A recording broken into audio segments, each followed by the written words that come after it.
नमस्कार दोस्तों आज के इस वीडियो में हम बात करने वाले हैं book summary of rich dad and poor dad written by Robert Kiyosaki.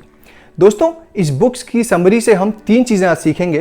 पहली चीज़, अमीर और गरीब लोगों के माइंडसेट में क्या डिफरेंस होता है और कैसे हम अमीर बन सकते हैं एक अमीर माइंडसेट बना के।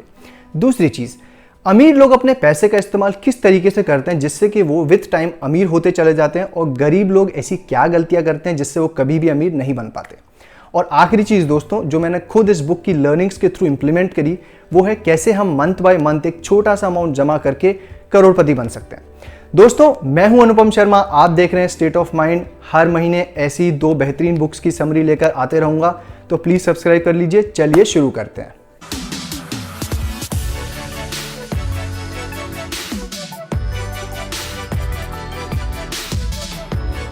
दोस्तों rich dad poor dad financial education के ऊपर लिखी गई एक बहुत ही क्लासिक बुक है। इसमें बेसिकली रॉबर्ट ने अपने बचपन की कहानी को बताया है, जिसमें उन्होंने कहा है कि उनके दो डैड्स थे। एक थे उनके बायोलॉजिकल फादर, जो कि एक बहुत ही एजुकेटेड पीएचडी होल्डर पर्सन थे। दूसरे थे उनके फ्रेंड के फादर, जो कि थे एक बहुत बड़े बिजनेसमैन, और वो बाद में जाके हवाई के सबसे बड़े बिजनेसमैन भी बने। तो बस उन्होंने अपने बचपन के एक्सपीरियंस को, जो उन्होंने ऑब्जर्व किया अपने पुअर डैड में और जो उन्होंने ऑब्जर्व किया अपने रिच डैड में, उसी का निचोड़ इस बुक में बताया है।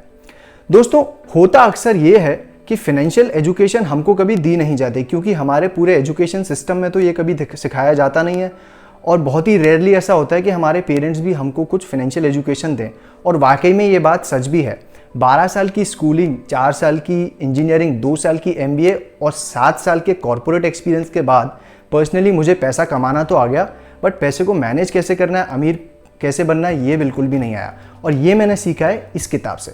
तो सबसे पहले हम इस बुक में दिए गए सबसे इंपॉर्टेंट कॉन्सेप्ट्स को समझ लेंगे, जो कहता है अमीर लोगों के पास एसेट्स होते हैं, वहीं गरीब लोगों के पास लायबिलिटी होती हैं।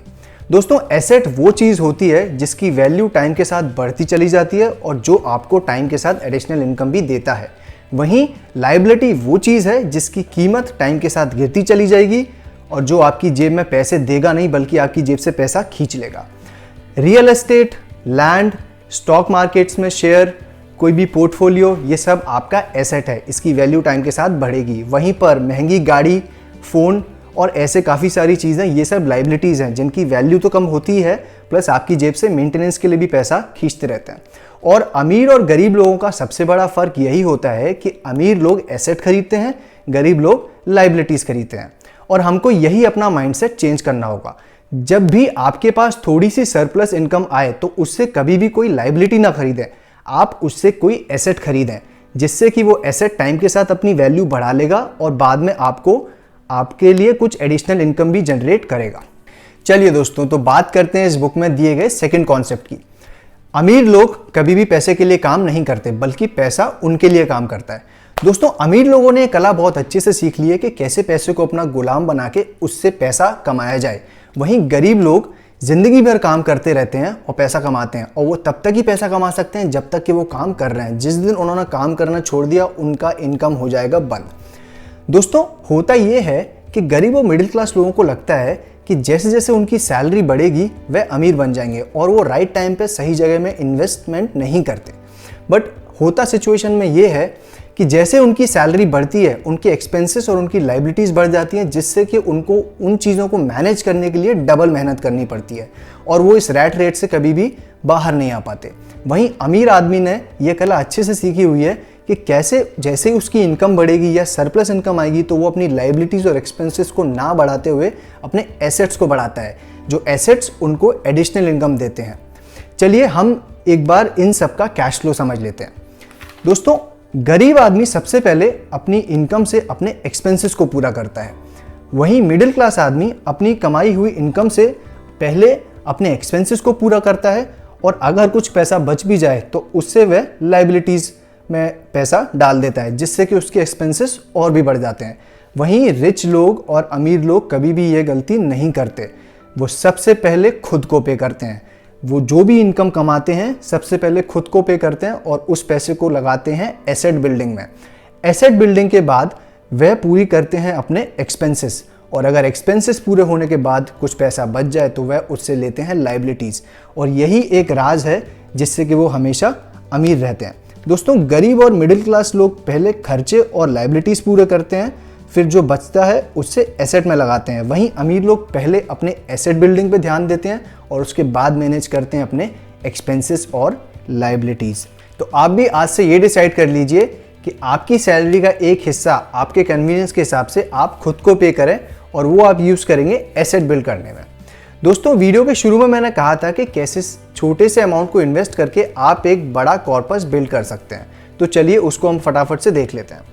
दोस्तों यहाँ मैंने एग्जाम्पल लिया है किसी भी म्यूचुअल फंड का, जिसमें अगर आप 10,000 रुपये महीना 10 साल तक इन्वेस्ट करेंगे और हमने रेट ऑफ इंटरेस्ट रखा है 14, जो कि ऑन द कंजर्वेटिव साइड है, तो आप 10 साल में 26 लाख रुपए का कॉर्पस बिल्ड कर सकते हैं। अगर आप 15 साल तक इन्वेस्ट करते रहें तो 61 लाख, वहीं अगर आप 20 साल तक टिक गए तो करीब करीब 1 करोड़ 30 लाख रुपए आप जमा कर लेंगे। अब यहाँ पे ये अज्यूम करता हूँ कि हर साल आपकी सैलरी भी बढ़ती चली जाएगी, तो आप इस 10,000 रुपये में 2,000 रुपये महीना ऐड करते चले जाएंगे, तो आपका एक कॉर्पस बन जाएगा 2 करोड़ 70 लाख रुपए का। तो आपने देखा कैसे छोटे से अमाउंट को हम साइड में रख के लाइबिलिटीज़ में ना इन्वेस्ट करते हुए अगर एसेट बिल्डिंग में इन्वेस्ट करें तो इन दी लॉन्गर रन आप पुअर डैड नहीं, आप बन जाएंगे एक रिच डैड। और एग्जाम्पल उन लोगों के लिए बहुत कारगर साबित होगा जो लोग अपना करियर जस्ट स्टार्ट कर रहे हैं या जिन्होंने रिसेंटली स्टार्ट किया है। बिकॉज अगर आप अभी 25 साल की एज पे हैं तो अराउंड 45 आपके पास ये कॉर्पस आ जाएगा, जिससे फ्यूचर में आपको अपनी ज़रूरतों के लिए लोन लेने की ज़रूरत नहीं पड़ेगी, बल्कि आप कैश रिच होंगे। दोस्तों तीसरा कॉन्सेप्ट जो रॉबर्ट ने इस बुक में बोला है कि हमको ध्यान देना है पैसिव इनकम बिल्ड करने पे। दोस्तों इनकम्स 2 टाइप की होती हैं। एक होती है एक्टिव इनकम, जो जॉब करके आप कमा रहे हैं जिसमें आपका इन्वॉल्वमेंट एक्टिव है। पैसिव इनकम वो है जिसमें आप एक्टिव इन्वॉल्वमेंट ना देते हुए सिर्फ एक सुपरविजन के थ्रू एक alternate stream of income generate कर लें। अब ये ज़रूरी इसलिए है क्योंकि जो काम हम ऑलरेडी कर रहे हैं उसके थ्रू हमको जो इनकम आ रही है उससे हम अमीर बनना चाहें ये बहुत ही मुश्किल काम है। इसलिए थोड़ा थोड़ा पैसा यहाँ से जमा करें और प्लान करें कि आप कैसे एक पैसिव इनकम जनरेट कर सकते हैं। ये या तो किसी पार्ट टाइम बिजनेस के थ्रू हो सकता है, या ये किसी ट्रेडिंग के थ्रू हो सकता है, या स्टॉक मार्केटिंग, या कोई और तरह का इन्वेस्टमेंट। इसमें आपको थोड़े अपने एंड पे रिसर्च करनी होगी, आपके कन्वीनियंस के हिसाब से, आपकी स्किल्स के हिसाब से आप एक पैसिव इनकम बिल्ड करें।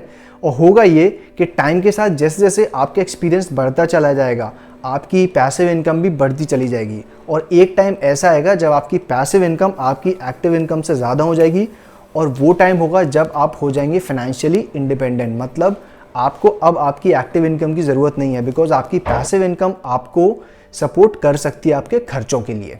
चलिए दोस्तों, तो हमने अभी सीख लिया कि पैसिव इनकम बिल्ड करना क्यों ज़रूरी है, और हमको इस चीज़ के लिए एक चीज़ और समझनी होगी जो कि है हमारा last concept, train your mind financially.